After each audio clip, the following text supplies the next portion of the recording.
Courage is not an important theme in Western psychology, but in Chinese medicine, having courage or lack of courage is extremely important in good or bad mental health.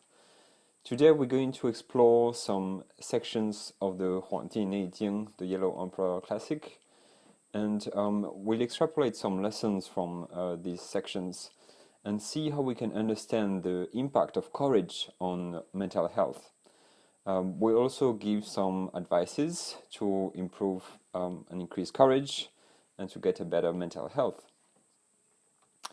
The first section we're going to explore is the chapter 21 of the Suwen, and it goes like this: the panic, fear, anger, exhaustion, activity or inactivity are all changes, night actions.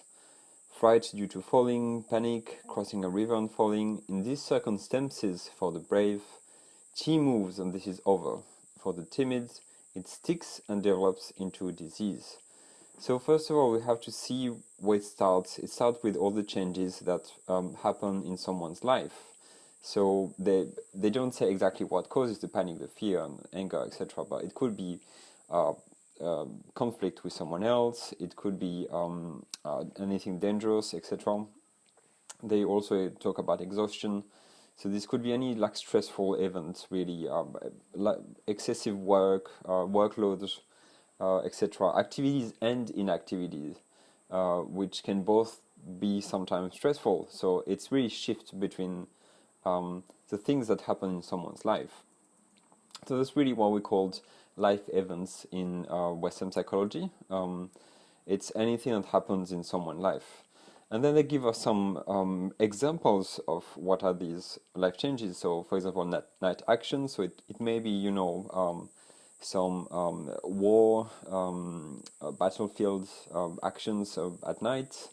Fright due to falling. So when someone gets frightened because they fell down from a horse or from a whatever. Same for crossing a river. We can imagine that an army who is trying to cross a river and there is a current, they might, get drawn away from the along the flow of the river, etc. So all these things which can be very stressful. So these circumstances, these situations. Of course, nowadays we wouldn't talk about these. These examples may not apply directly, but you can think about anything such as having a very stressful week at work, or having some conflict with someone in your family, someone trying to take advantage of you, or maybe, I don't know, you lost your phone or anything like that. That can cause a stressful event, cause stress. So we have two situations. For the brave, so someone who has a lot of courage, when they are faced with these sort of events, they get over it very quickly. And it's just they're very strong mentally, they're very brave, the chi moves, and then they just go with the flow of the chi. So when we're talking about flow of chi, I highlighted this aspect because this is really important to understand. When the chi is moving, it means that we are flexible. Our mind, our ideas, our beliefs, our and also our behaviors can change very flexibly, and can adapt to the situation. And so there is another situation, if there is a lack of courage, and I chose the word timid, but we could also translate tiege by coward. Then it's very interesting, they say it sticks, and then we don't know exactly what sticks, but I think it's really about the thoughts and the ideas about the event, that the people just keep thinking about it. It stays with them. And for example, a few days ago, they did something wrong, they made a mistake, and they just keep thinking about it. Or it might be that someone at work is an asshole, and they treat them very, very badly. So again, the brave person, they might do something about it, or they may, talk to someone else about it. They may take actions. Chi moves and then they get over it. Timid or people who have lack of courage, they just continuously think about it, and this creates some stagnation. I chose to use the word sticks, but we also could translate it by stagnation. And this stagnation creates disease. So it can develop into phlegm, into blood stasis, into fire, into all kind of things, which will be mental health problem most of the time. But it could be also physical health as well.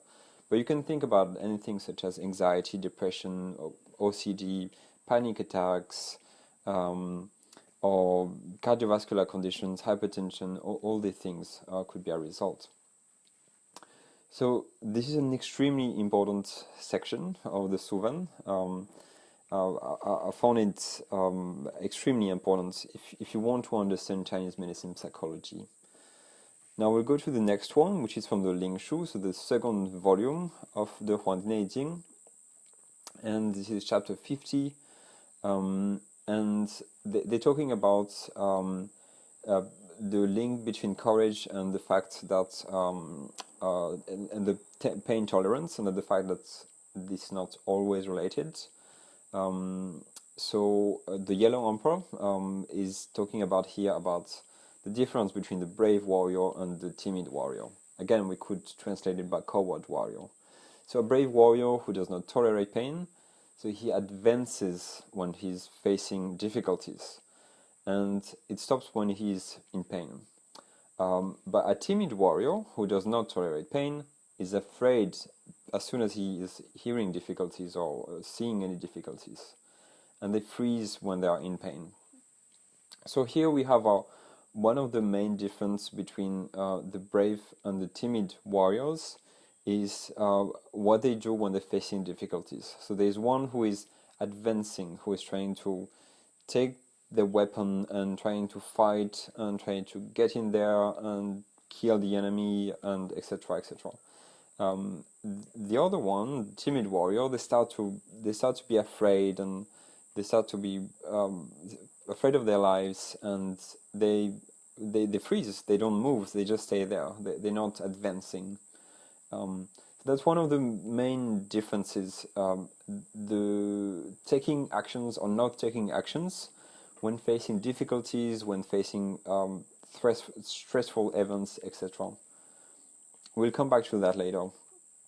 Now, the chapter 50 continues on this topic of courage, and the Yellow Emperor then asks Xiaoshu, who is a scholar, a Chinese medicine scholar. They say, I would like to hear about the causes of courage. And then Xiaoshu answers, a brave warrior has deep and firm eyes, large shoulders, his body is straight and raised, or his chest is raised, the orifices of his three burners transverse, his heart is upright and straight, his liver is large and firm, his gallbladder is full and supported. When he becomes angry, his chi is exuberant, and his thorax expands. Then a timid warrior, who is very different, with large eyes and do not return in their orbit. Also, his yin-yang is imbalanced. The orifices of his burners are vertical. We can also translate by loose. His xiphoid process, which is the bone of the chest, is short and small. The connection of his liver are relaxed, or we can say loose. His gallbladder is not full and loose. Even during strong anger, so we're still about the timid warrior, the qi cannot fill his chest. Even though the liver and lung ascend, the qi is weak, and therefore they return down, the liver and the lung. So here we have a lot of important information. First of all, when the Yellow Emperor is asking where does the courage come from, Xiaoshu answers by telling them constitutional characteristics of the body of the person. And so he directly makes, that's very different from the Western perspective on courage. We can see here that from a Chinese medicine perspective on courage, these presence or absence of courage is due to our constitution. It's something people are born with. The body is like that from the moment they were born. So people who have very straight body, very firm organs, etc. So these people, they will have courage. And people who are born with a weak constitution, where the organs are very loose, they don't really talk about all these things. Is when they talk about liver and gallbladder, etc. It's not things that we can really assess as Chinese medicine clinicians, but you can think about abdominal palpation. So someone who is has a strong constitution, their abdomen might be very firm, and the muscles of the abdomen may have a lot of strength and being very strong and firm.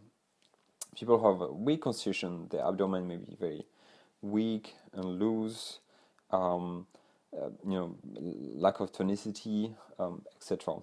And same in the muscles on the body, on different channels, we could also see these sort of things. They may also be, people who are deficient may be very white as well. They may have a weak pulse. So all these things we already know. We can understand and connect it to the a weak constitution and a strong constitution, and therefore link it to the personality of a lack of courage or a presence of courage. So another thing I found very interesting is so we know already that the liver and gallbladder are associated with courage in Chinese medicine culture. That's something very general. And I don't think it's only in Chinese medicine culture. I know in some Western culture as well, the liver and the gallbladder are associated with courage, so it's something that seems to be quite global. But what I found more interesting is when they start to talk about anger and how the fact that someone who has a strong constitution, so they have a lot of qi in their body, and when they are angry, this qi rises, so they're full of qi in their body, especially in the upper jiao. So what happens when people have a weak constitution, even when they face with something that should make them very angry, they start to be angry, but the qi is too weak to rise and to the upper jiao and to feel the chest. So that's why the anger cannot be maintained because the qi is too weak. They have a too weak constitution. So that also explains why they tend to not get angry and to not take actions to things, because the qi is too weak to create this anger and to take action about the anger. So anger is an emotion that tends to make us take actions. It gives us blood flow to the muscles, the limbs, the upper limbs and the upper part of the body, so we can fight. It's also give us more muscle tonicity, and also give us a propensity to have this will of taking actions and getting in contact with the environment.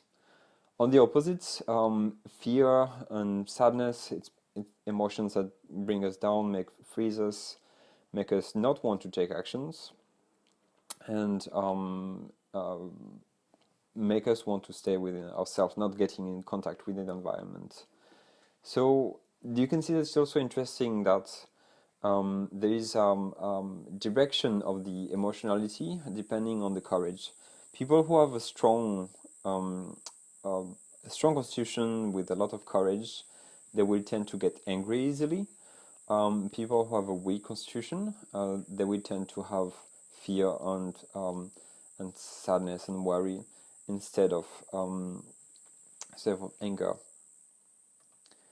So let's see this one. That's the last part of this section on the chapter 50. We're still on the chapter 50. Yellow Emperor asks, when the timid warrior consumes alcohol, he gets angry and does not avoid the brave warrior. So his changing is not as usual. Which organ causes this?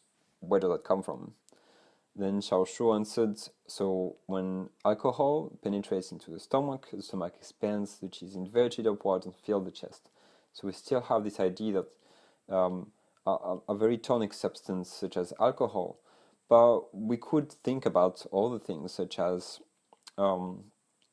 it could be ginseng, for example, or it could be some recreational drugs like cocaine, etc.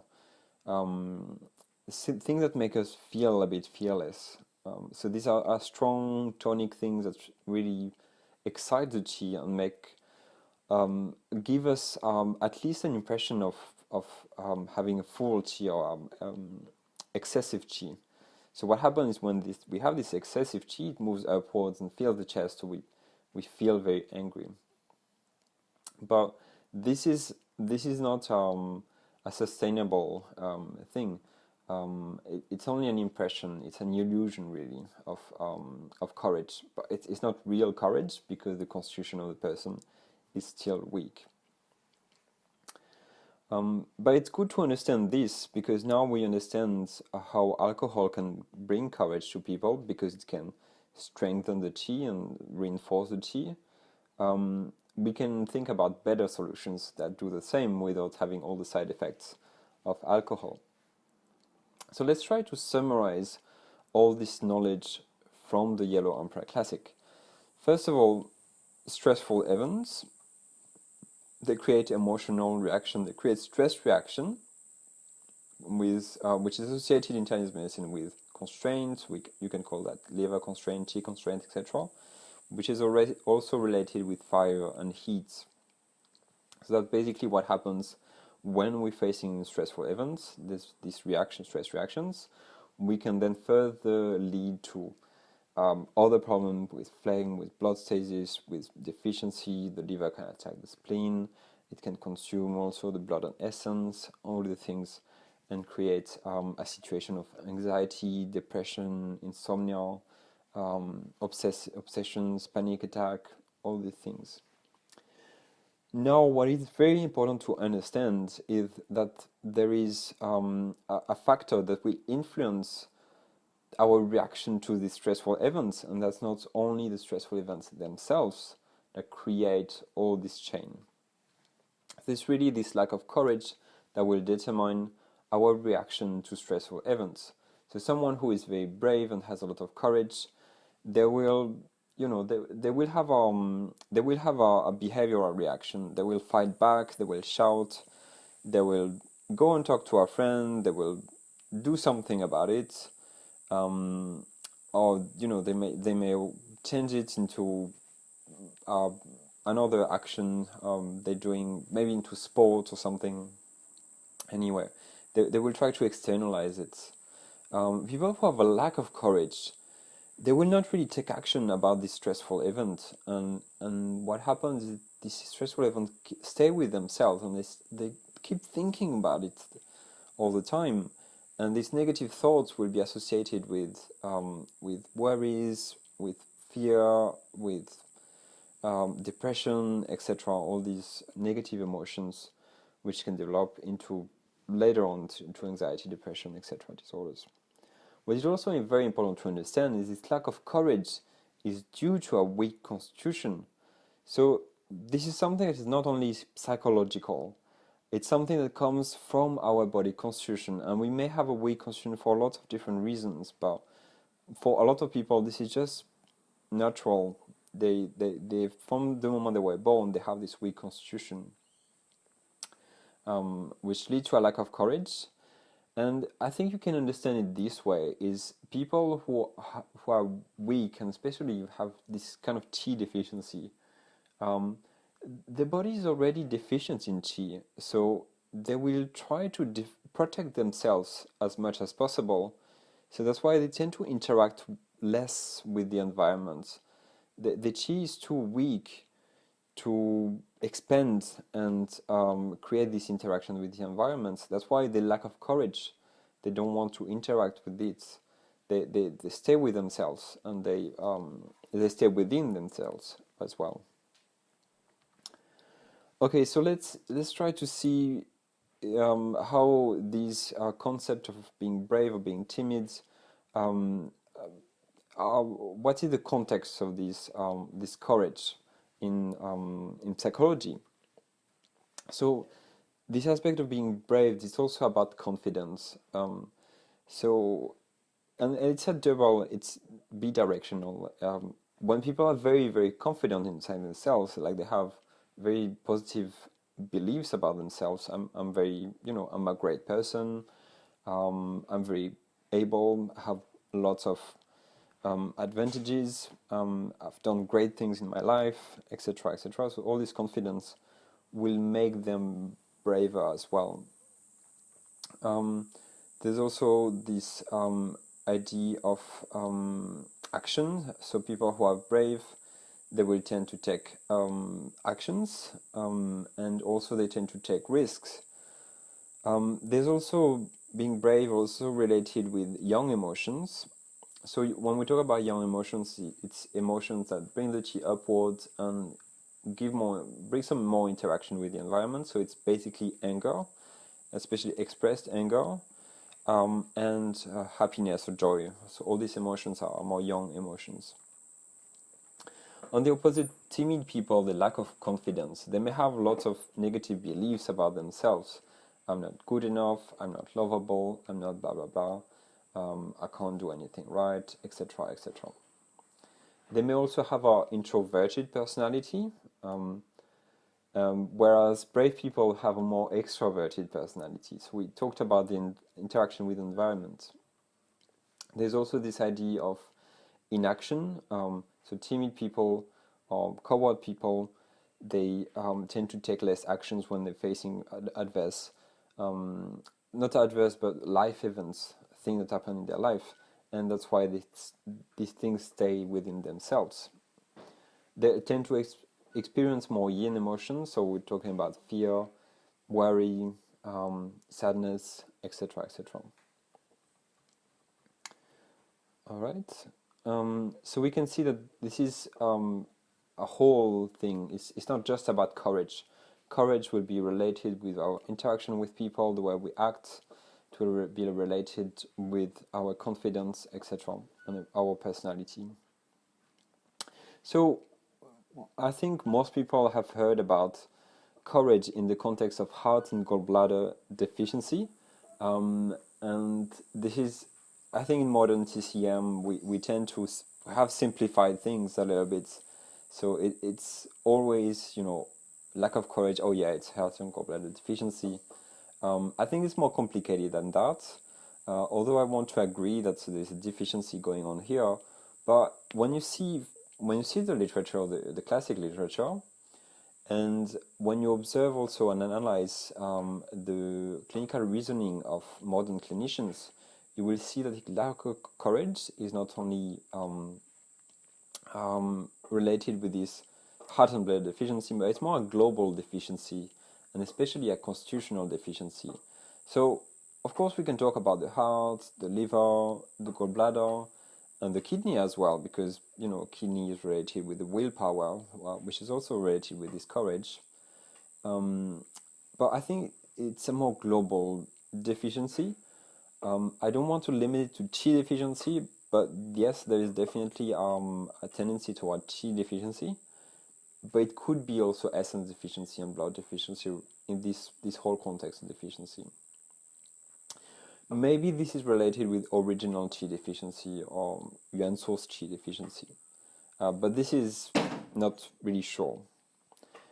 Also, I want to emphasize that it's not just about deficiency. Deficiency is sort of the constitutional characteristics, but as we saw, because it's not possible a life event don't happen. That will always happen. Something happened in my life. I lost my car was stolen, or I had some trouble at work. Someone is trying to take advantage of me, etc., etc. Someone did some mean thing to me. All these things happen in everyone's life. So these people who have a lack of courage, they will have this reaction. So constraints, heat, fire, and this may develop into other things. So there's always, in the clinic, there's always a mix of deficiency and excess pattern. It's always a bit more complicated. All right, let's have a look at what we can do about it. So if we have a patient who has this sort of trouble, they keep having these mental health problems because they have a weak constitution and therefore a lack of courage. in terms of acupuncture, you can think about the Yuan source point because they can tonify the organs. So think about heart 7, liver 3, gallbladder 40, kidney 3, etc. I think you can also think about CV6, which is the C of Qi, for just global tonification in the whole body. And points with CV17, which is conveniently just in the middle of the thorax, we just saw that this whole idea of courage is about having the chest full or not full. So this is also a way to bring the qi to the thorax and make it full instead of empty. You can also consider using moxibustion, so not only filiform needle. I think moxibustion can be an extremely good way to strengthen the body and strengthen the constitution. There's also think about all the Shen points, so DV24, Shen Ting, DV13, Ben Shen, DV18, Shen Dao. So all these points can be good because they will calm the spirit and sort of bring down the spirit and anchor it downwards. Think about the full moon point, the bakshu point of the organs. That's also something you can work on. Filiform needle, moxa, all of these.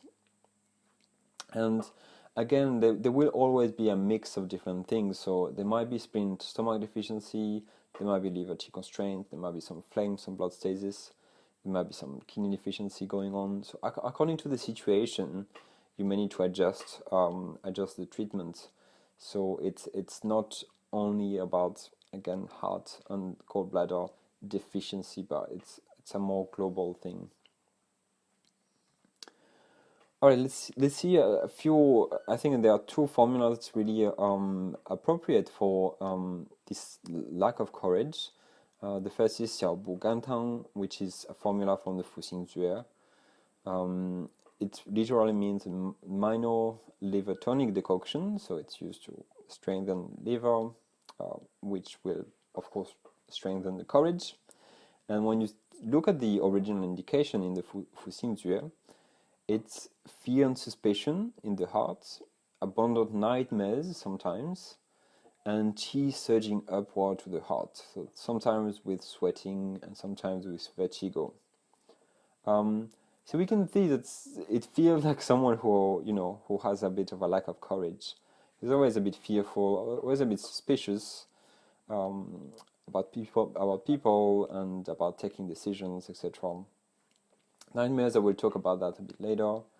And qi surging upward is typical of panic attacks, for example. They tend to have anxieties, palpitations and stuff like that. There can be sweating, of course, and vertigo and all these symptoms as well. Formula is very simple, so it's Gui Zhi, Ganjiang, Wei Zi, and Da Zao. These are all tonic herbs, mainly tonifying the qi and the yang, but also tonifying the blood with Da Zao.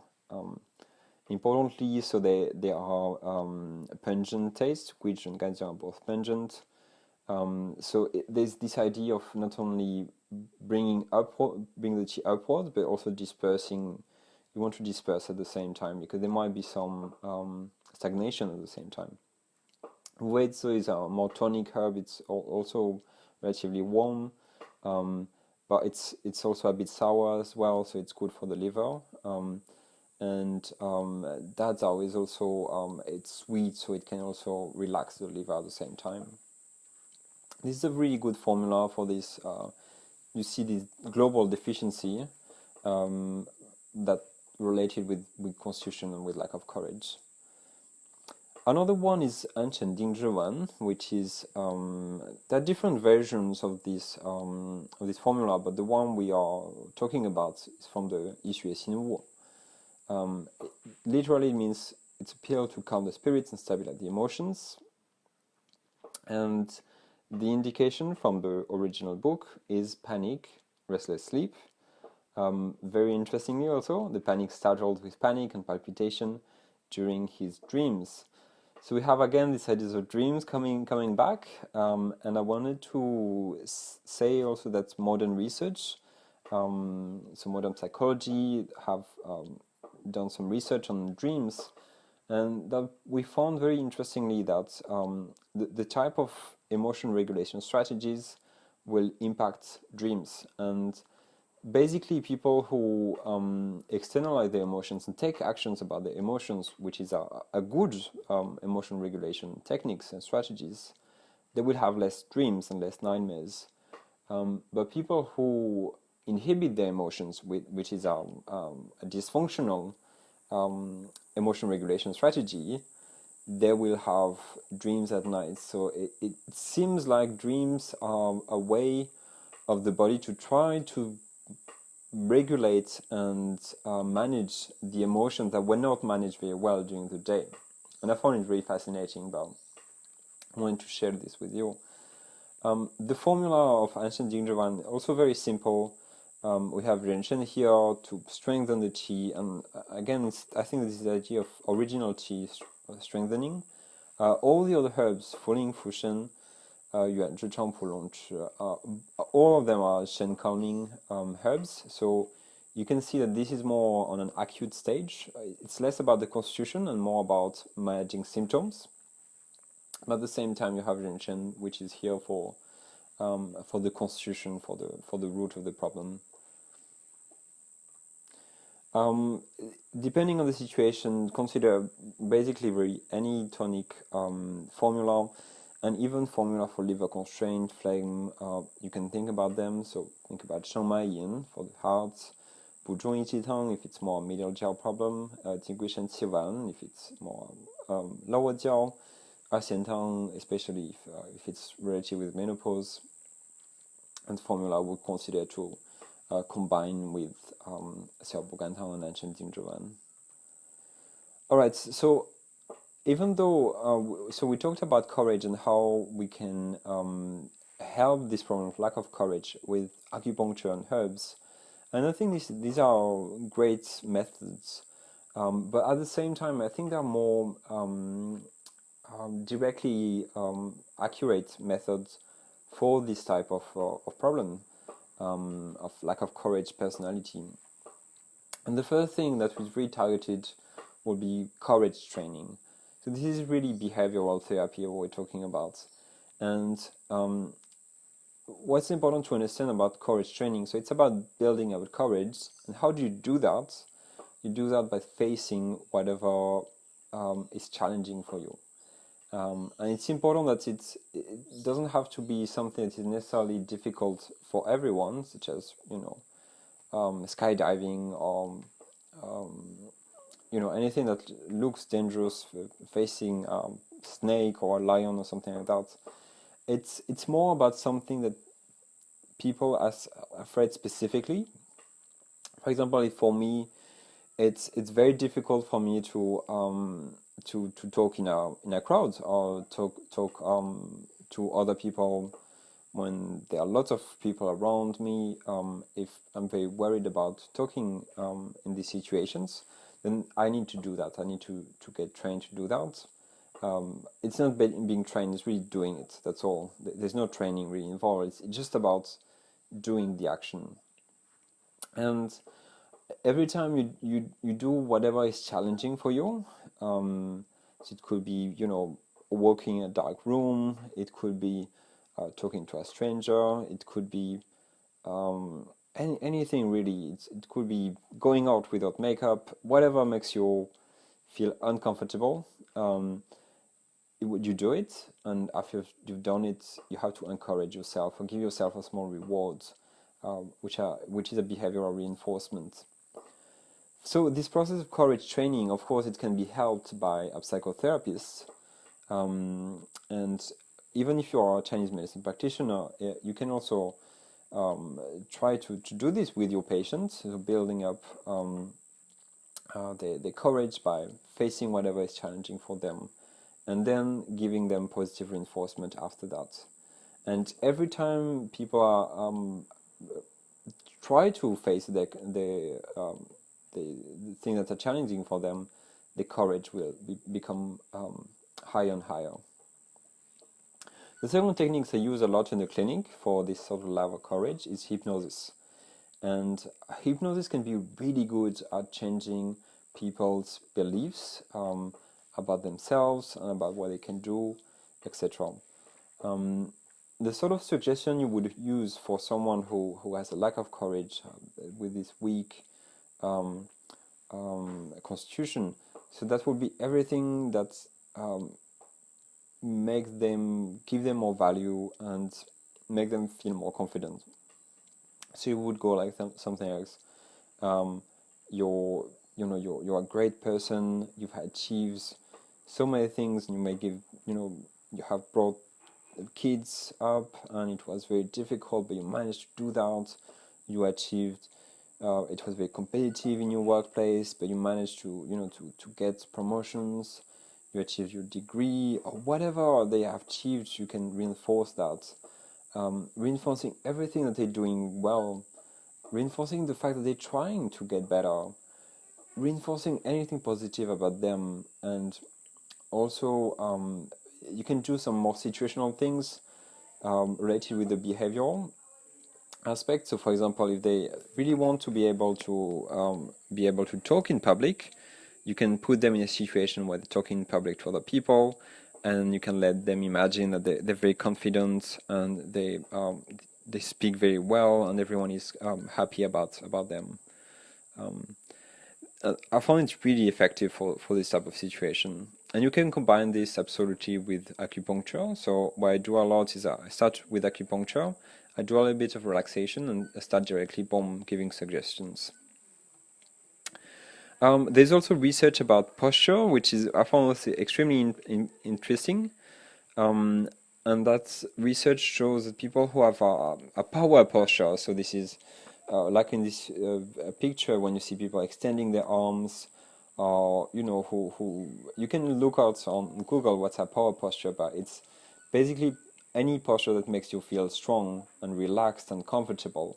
This would be power posture, and it's really about externalizing, so extending your limbs, etc. So that would be power posture, and there's really good science showing that power posture can increase testosterone production and really also limits cortisol production. So basically making people less stressed. So you can see how this changes the courage of people and then how they react to stressful situations. Meditation and mind body therapies, again, I think they're great for lots of different reasons, but two of them would be first to calm the Shen, because again we don't want to have this Shen reacting too much and going upwards and starting to create some agitation. We want to anchor it downwards, and also we want to strengthen the lower jaw. We want to have a really strong lower jaw, so we have all the resources to feel confident and not react excessively to things that happen and change in our lives.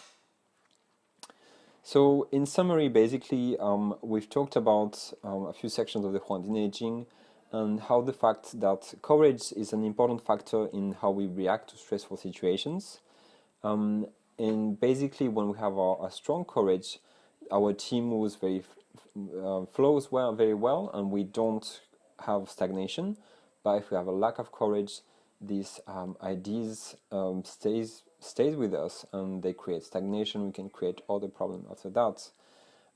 There are a few things that can help us to build up our courage so we don't react excessively to stressful events. So we can think about some acupuncture points, tonic acupuncture points. We can think about moxibustion. We can think about xiaobugantang. We can think about anshending zhiwan, but also courage building, about hypnosis. We can think about meditation, mind body therapies, and having power posture. So all these things can help us having more courage.